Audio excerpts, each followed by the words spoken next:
Audio Jungle.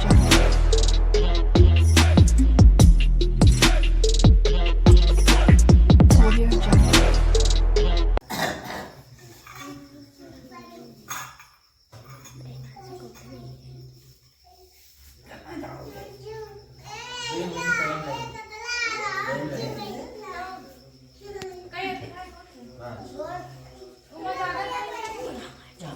अलग अलग कथा सभा होती नहीं। एकल पूरी कथा जैसे एक अध्याय में वैष्णव हुई दूसरे अध्याय से 5 कथा मतलब में सीरियस है 5 अध्याय तो उनमें ज्यादा समय लगता नहीं। अब आप जब कहा जाए लोहा चौका कहा जाए तो टाइम नहीं लगता है। और वैसे तो आधा घंटा पठवा जो है याद है जैसे एक चीज पकड़ा कैसे बार बार करते रहेंगे लेकिन अब अपन की इच्छा दिले हुई दस मिनट तक है पाठ नहीं जाओगे। हाँ हाँ मतलब थोड़ा जिससे जब उनका समझ में तब उसका सही मतलब है कि नहीं थोड़ा हेलो नमस्ते फ्रेंड्स। आज मेरे यहाँ सत्यनारायण भगवान की कथा हो रही है और ये हमारे पूज्य पंडित जी हैं और ये बहुत ही ज़्यादा ज्ञानी बहुत ही ज़्यादा विद्वान है और हम लोग के ये समझिए कि मतलब कोई भी पूजा कथा कुछ भी होता है तो इन्हीं पंडित जी के द्वारा हम लोग सुनते हैं। और आप सभी लोग को अगर वीडियो अच्छा लगे तो प्लीज़ लाइक से सब्सक्राइब करना मत भूलिएगा। Thank you sir.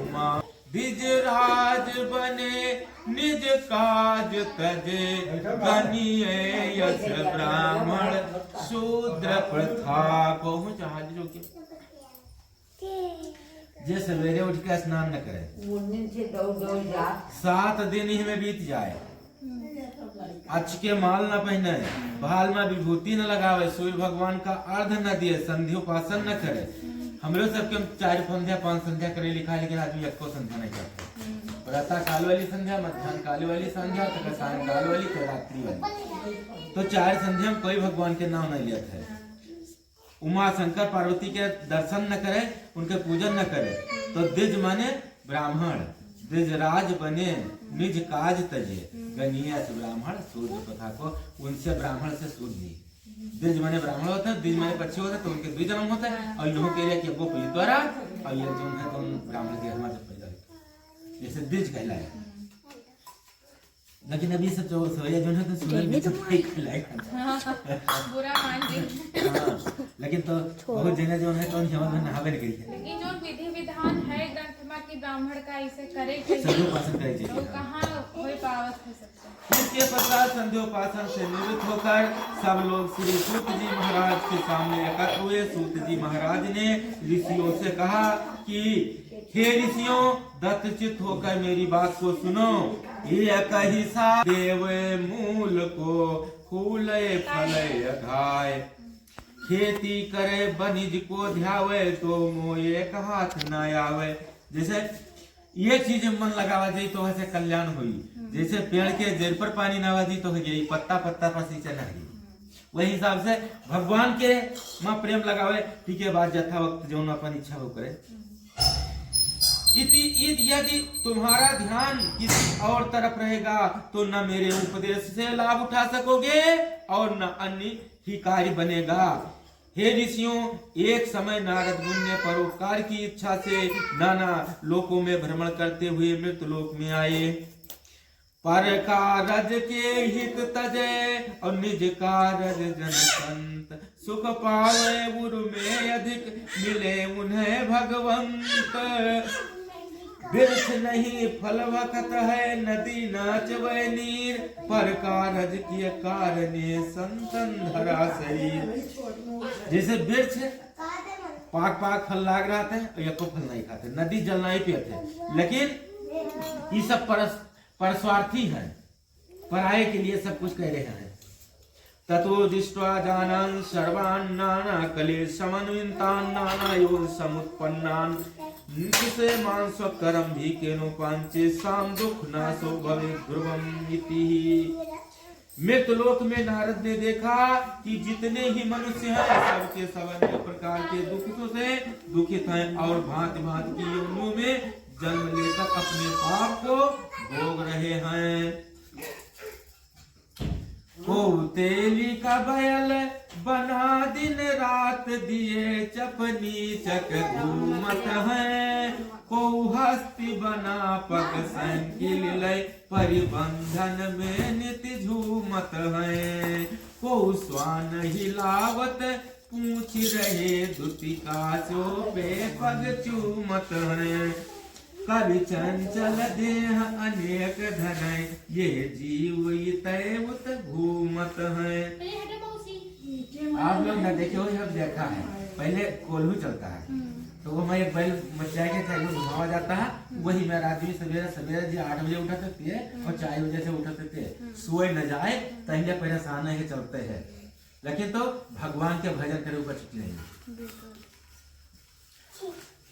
कोई साइकिल है तो साइकिल से हस्ती बनाए घूमता है, कोई चौपहिया से हस्ती बनाए घूमता है, कोई दोपहिया से हस्ती बनाए घूमता है।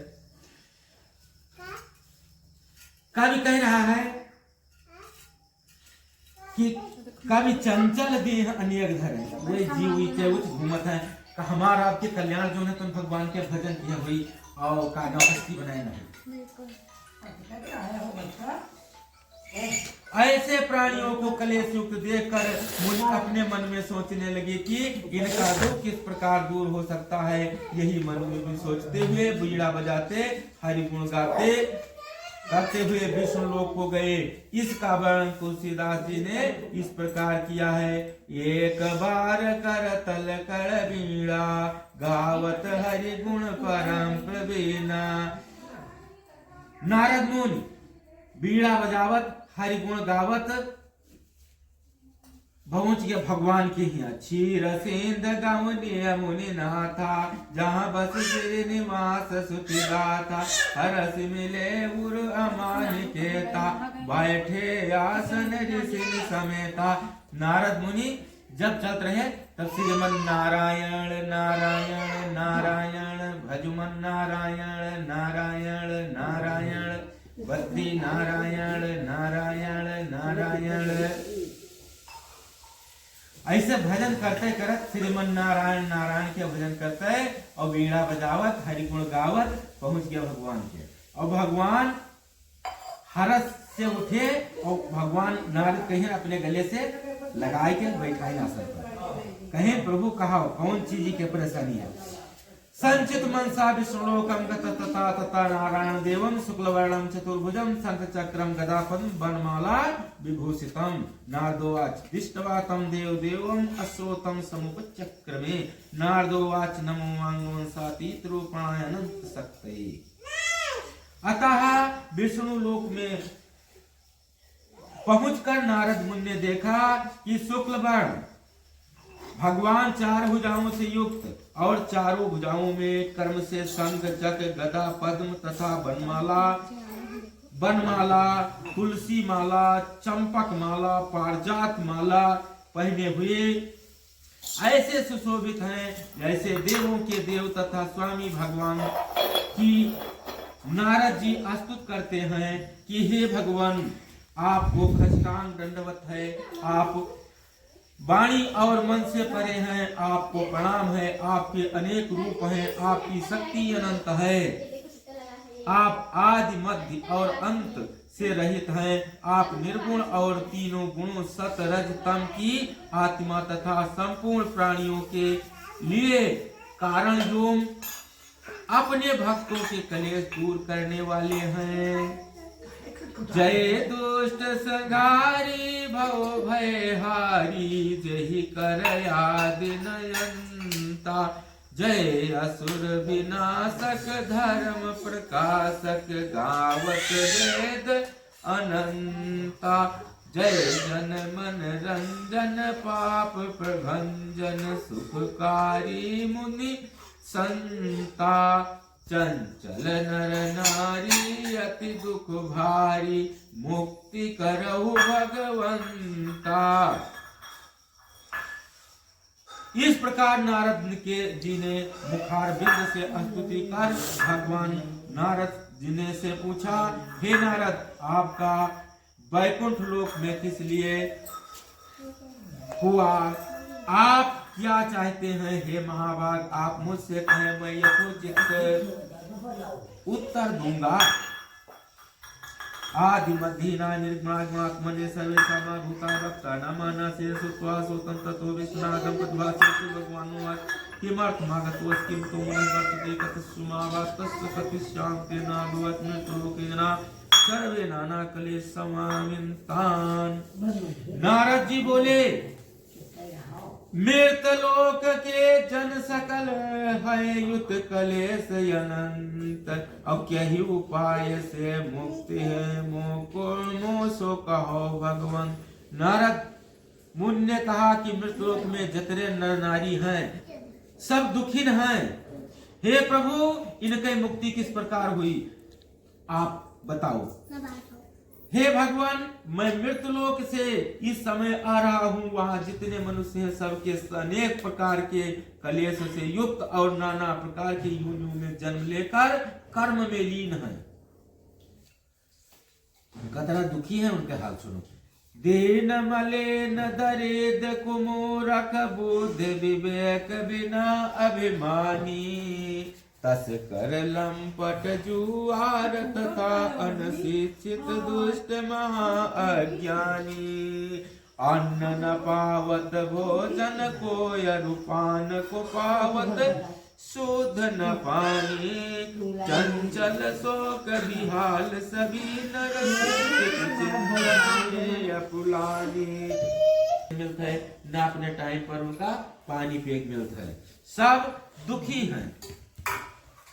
भये विकल खग यज्ञ खग मृग यही भांति, अपर कथा कैसे कही जाती। यह कलिकाल कठिन उर्गारी, पाप परायण सब नर नारी। जैसे खग मृग व्याकुल हैं उस तरह से मृतलोक के मनुष्य व्याकुल हैं। यह कलिकाल में जितने नर नारी हो वे सब पाप पारायण हैं। समुत्पन्ना पंचते पाप कर्म भी तत्कथे समेनाथम लघु पायेन तदप सोत मुच्छाम तत्सर्व कृपा नर्यते से भगवानु अच्छे साधु पिष्टयादस लोक